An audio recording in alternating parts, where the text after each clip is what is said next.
E aí, galera, Juliana Lata aqui, chegando. A gente tá esse mês falando sobre tempo. Não esquece de compartilhar com os seus amigos, com as pessoas que você ama, para que eles venham ser abençoados também. E a gente tá no YouTube, nas plataformas de áudio, todas elas. Só pesquisar a Juliana Lata, que é a gente lá. Bom, então vamos direto ao ponto aqui. A gente tá falando sobre tempo. E no episódio passado a gente fez alguns questionamentos, algumas perguntas do que é tempo pra gente, a gente entender melhor isso, ressignificar isso para que a gente possa então colocar o nosso Cronos a serviço do Kairos de Deus e assim ver tudo que ele tem para que a gente viva acontecer mesmo aqui na Terra. Basta a gente tão somente entender o tempo, entender o que significa tempo pra gente e submeter, render, entregar o nosso tempo a serviço do Rei. Não permitir que o tempo seja senhor na sua vida, mas que realmente ele venha a estar submetido ao Rei e dono da sua vida, Jesus Cristo. E hoje eu queria colocar aqui alguns pontos para você mais práticos sobre tempo. Agora que você entendeu o que é tempo, agora que você entendeu por que você está vivo, agora que você entendeu a significância da sua vida dentro do plano de Deus, agora que você entendeu por que tempo importa e o que é tempo nas mãos de Deus, o que é o seu tempo nas mãos de Deus. Agora que você entendeu tudo isso, eu vou te trazer alguns pontos práticos. E eu quero colocar 3 coisas aqui a princípio, que é você olhar o seu dia, você pegar as coisas que você está fazendo e sempre aqui, à luz de tudo que a gente já entendeu desse episódio passado, de toda essa explosão mental que o Senhor trouxe pra gente, a gente entendeu tudo isso, então você vai olhar o seu dia e você vai fazer uma primeira pergunta pra você. Amor, eu tô gravando. Tá bom. Perdi, gente. Então, a primeira pergunta que eu quero que você se faça quando você olha pro seu dia é o que você deveria eliminar? Então, a gente entendendo que a gente tem que submeter o nosso tempo a Deus, então a gente olha e fala assim, o que eu tenho que eliminar do meu dia, que eu tô fazendo que não era pra eu estar fazendo? É uma coisa que você está fazendo, mas que você percebe que você está gastando o seu tempo no lugar errado. Se você está gastando o seu tempo no lugar errado, mostra que você não está rendendo ele completamente a Deus. Porque ele vai te dizer como usar o seu tempo. Então, ele tá te falando isso agora, tá? Fica tranquilo, não precisa ficar nervoso. Você tá falando, eu não tô fazendo direito. Não, calma. Tá tudo certo. Respira. E vamos lá pensar o que você deveria eliminar. Como assim, Júlia? O que acontece no seu dia que você percebe isso aqui está roubando o meu tempo? Isso aqui está me fazendo com que eu acabe me tornando escravo do meu tempo. Porque ele rouba o meu tempo, então eu não tenho tempo suficiente para submeter a Deus. Por quê? Porque eu não estou usando ele da melhor forma, da forma mais sábia. Então, o que você deveria eliminar? Vou te dar uma dica, um exemplo aqui bem prático. Talvez você seja uma pessoa que continuamente está abrindo o seu WhatsApp e vendo se tem alguma mensagem nova. Talvez seja uma pessoa que constantemente está abrindo o seu Instagram para ver se tem alguma atualização nova. Talvez seja uma pessoa que constantemente está abrindo o seu e-mail para ver se tem uma atualização nova. O que é aquilo na sua vida, no seu dia, que você tem que eliminar? Talvez você brise demais, cara. Talvez você gaste tempo demais no Instagram, no TikTok, sei lá se existe Snapchat hoje em dia, sei lá, talvez você esteja gastando muito tempo no YouTube, com podcast que talvez não seja não acrescente tanto a você, o que não é o Juliana Lata, em nome de Jesus, amém, não é? Mas o que é que você tá olhando e você fala, cara, eu preciso eliminar isso aqui do meu dia. Eu preciso eliminar essa tarefa que eu tô fazendo, que tá consumindo tempo que eu deveria estar submetendo e rendendo a Deus. Então, o que eu tenho que eliminar? Ponto número 1 é eliminar. O que você tem que eliminar no seu dia a dia? E aí você vai começar a olhar o seu dia e vai perceber quais são as coisas que você tá olhando e fala assim, é uma coisa que eu tenho que eliminar mesmo, porque ela não traz fruto, ela não traz, ela não traz um impacto, ela não produz nada, essa coisa, ela simplesmente me faz perder a mão das tarefas que eu tenho que fazer, ela me faz perder tempo aqui, ela me faz perder a linha do meu dia. Então, o que é isso que você tem que eliminar?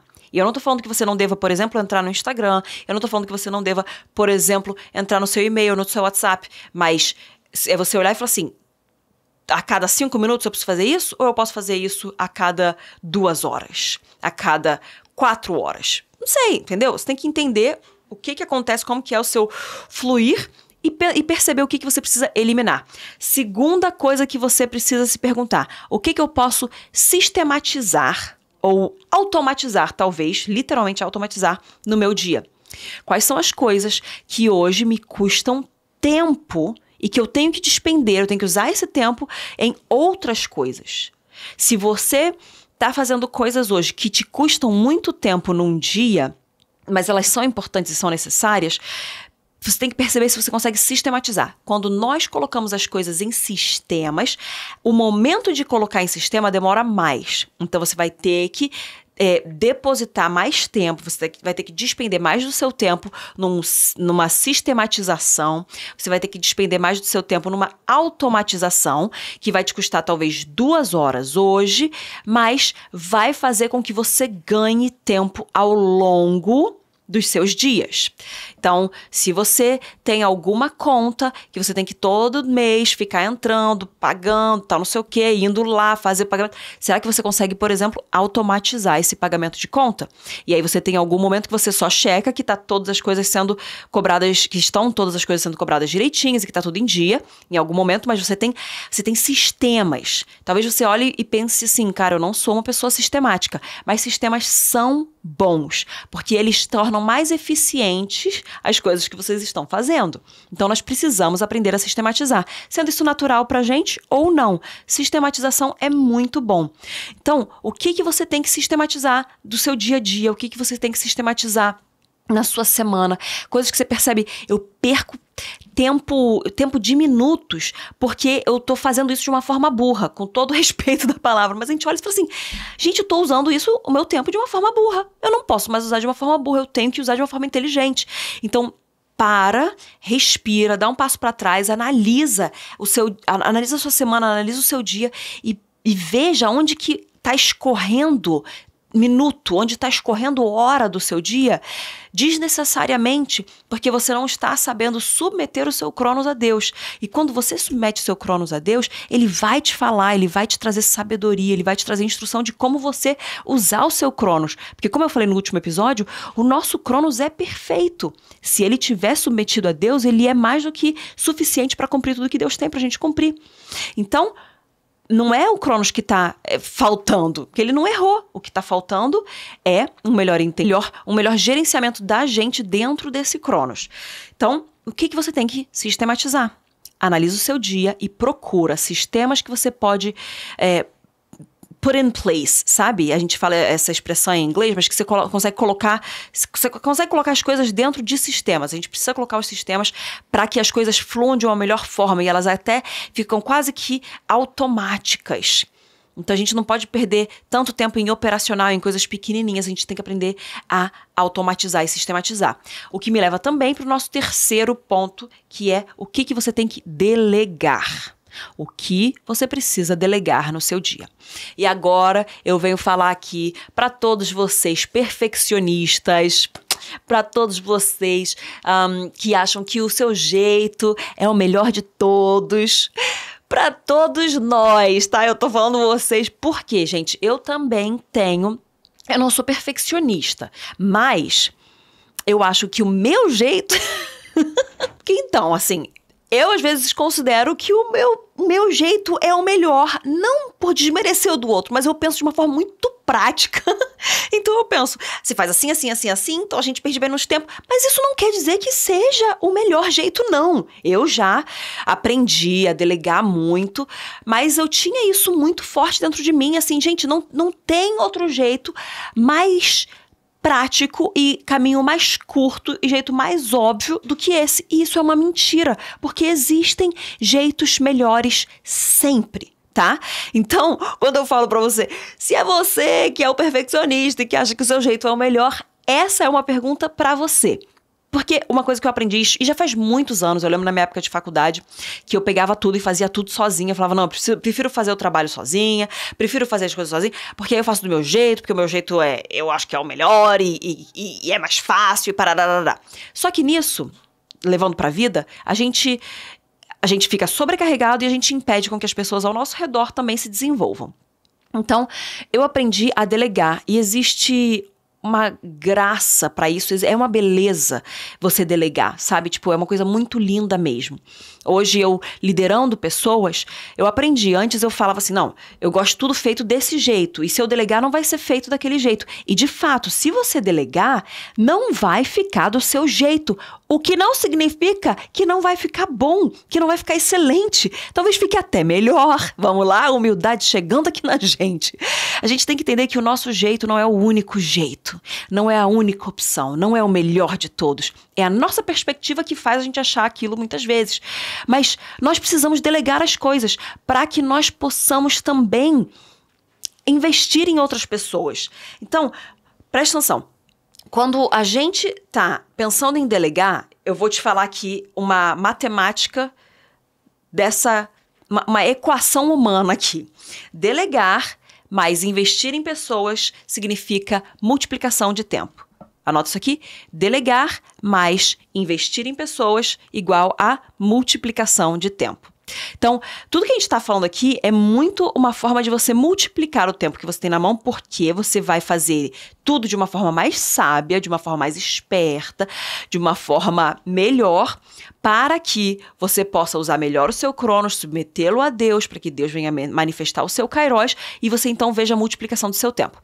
Então, quando a gente pensa em delegar, a gente fala assim, não vai ser igual como seria.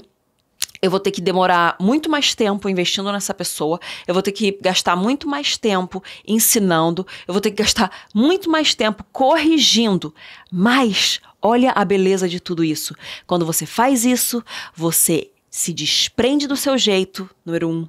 Você ensina alguém, você investe em alguém e você faz com que alguém venha se desenvolver e venha crescer também. Você aprende com esse alguém e você pode multiplicar o seu tempo, porque você aprendeu a delegar aquilo que não precisa ser feito por você, por mais que você queira que saia do seu jeito, por mais que você queira que seja feito por você, nem tudo precisa ser feito por você.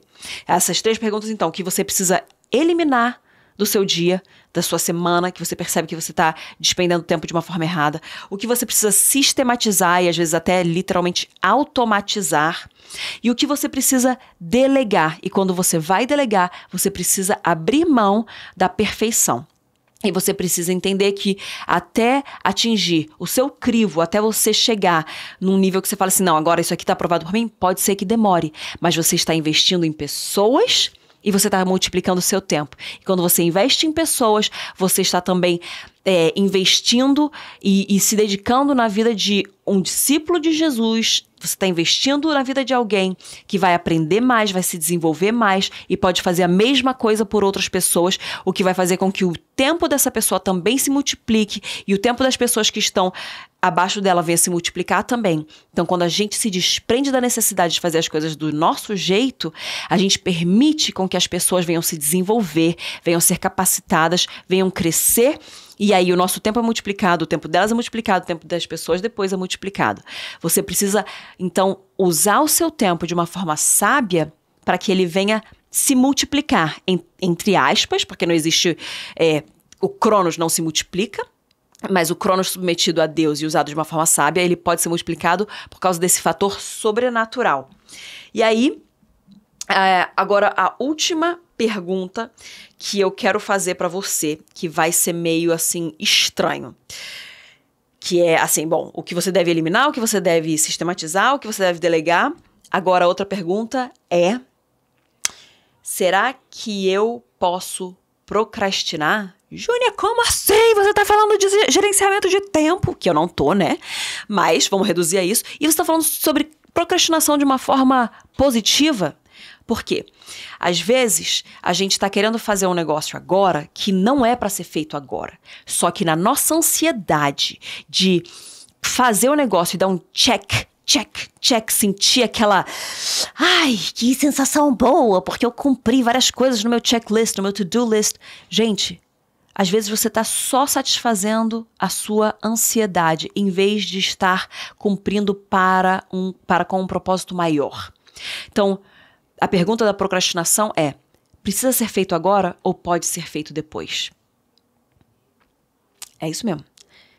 Eu não tô falando daquilo que você sabe que tem que ser feito agora e que você tá procrastinando por falta de sabedoria, por malandragem, por preguiça. Eu não tô falando disso, mas eu tô te perguntando.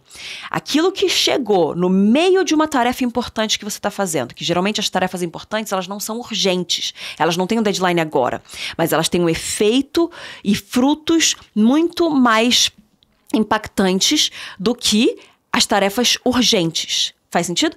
Então, existem as tarefas importantes que a gente tem que fazer, que muitas vezes não são urgentes no sentido de tempo, de cronos, agora não tem que ser entregado, mas a gente acaba deixando de fazer essas importantes e faz só aquelas urgentes que são, é uma demanda, outra demanda, agora.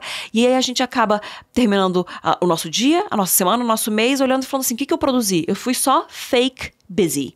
Tá? Existe esse termo aí, tipo, você ser fake busy, é aquela pessoa que tá sempre busy, sempre ocupada, mas ela não tá produzindo nada. Eu não quero ser uma pessoa infrutífera, uma pessoa super ocupada e infrutífera. Não, eu quero ser uma pessoa que tem tempo pras pessoas, tá? É importante a gente parar pras pessoas. É importante a gente stop for the one. Se você não consegue stop for the one, Deus não vai parar o tempo por você. Faz sentido isso, gente? Você precisa amar o próximo. Então, não esteja tão busy, tão ocupado que você não consegue parar pro próximo. Parar para aquela pessoa que tá pedindo um olho no olho, que tá pedindo um abraço, que tá pedindo uma oração. Se você para for the one, Deus vai invadir o seu Cronos com o Kairos dele. Ele vai invadir o seu Cronos com o Kairos dele, porque você está valorizando aquele por quem ele morreu. Tá? Grava isso daqui.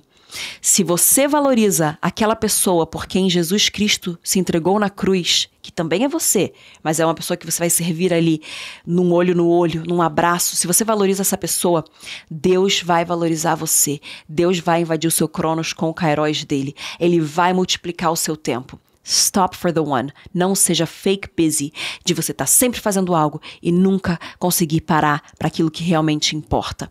Então, você olha para sua vida e se pensa, o que eu posso procrastinar? O que não precisa ser feito agora? Porque eu tô fazendo e eu tô perdendo, eu tô gastando meu tempo de uma forma errada.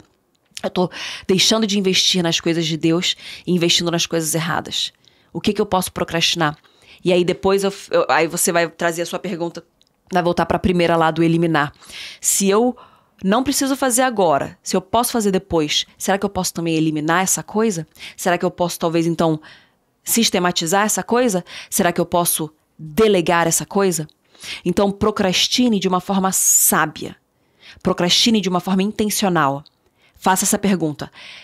Tem que fazer agora ou eu posso fazer depois? Se eu posso fazer depois, vem as 3 perguntas. Será que eu posso eliminar? Será que eu posso sistematizar? Será que eu posso delegar? Se é não para todas essas, você vai fazer. Mas talvez seja sim para alguma e você aprende a não fazer aquilo que você não deveria estar fazendo. Porque eu tenho uma coisa para te falar. Toda vez que você diz sim para algo, você está falando não para muitas outras coisas. E talvez você esteja falando sim para algo que você deveria ter eliminado, talvez você esteja falando sim para algo que você deveria ter sistematizado, talvez você esteja falando sim para algo que você deveria ter delegado. E esse sim está dizendo não para outras coisas que você deveria estar falando sim. Esse sim está te roubando do sim que você deveria estar dando. Faz sentido? Então, se você fala não para estas coisas, você consegue dizer sim para as coisas certas. Sim para a submissão do seu Cronos para a invasão do Kairos de Deus. E quando você faz isso, Deus multiplica o seu tempo. Então, é isso que eu queria deixar para vocês hoje. O que você deveria estar eliminando, o que você deveria estar sistematizando, o que você deveria estar delegando e o que talvez você tenha que procrastinar para você ver o que exatamente você tem que fazer com aquilo. Para que você possa, então, falar sim para as coisas certas e não gastar o seu sim nas coisas erradas que vão te custar não para as coisas certas. Fala de novo isso. Não gaste o seu sim nas coisas erradas que vão te custar um não para as coisas certas. Porque toda vez que você fala sim para algo, você está falando não para outras coisas, mesmo sem perceber. Então, esse foi o nosso mês sobre tempo. Espero que tenha te ajudado, tenha te clareado as ideias e que você possa realmente despender melhor o seu tempo, submeter ele melhor a Deus, da melhor forma, da forma mais sábia. E lembrando aqui, só quero fechar com a primeira direção que o Senhor nos deu. Sejam frutíferos e multiplicai-vos. Nós precisamos ser frutíferos com o nosso tempo e nós precisamos multiplicar o nosso tempo. Como que a gente faz isso? Investindo em pessoas, usando bem o nosso tempo, submetendo ele bem a Deus. E quando a gente investe em pessoas, a gente desenvolve habilidades dessas pessoas, a gente desenvolve o conhecimento dessas pessoas, a sabedoria. Se a gente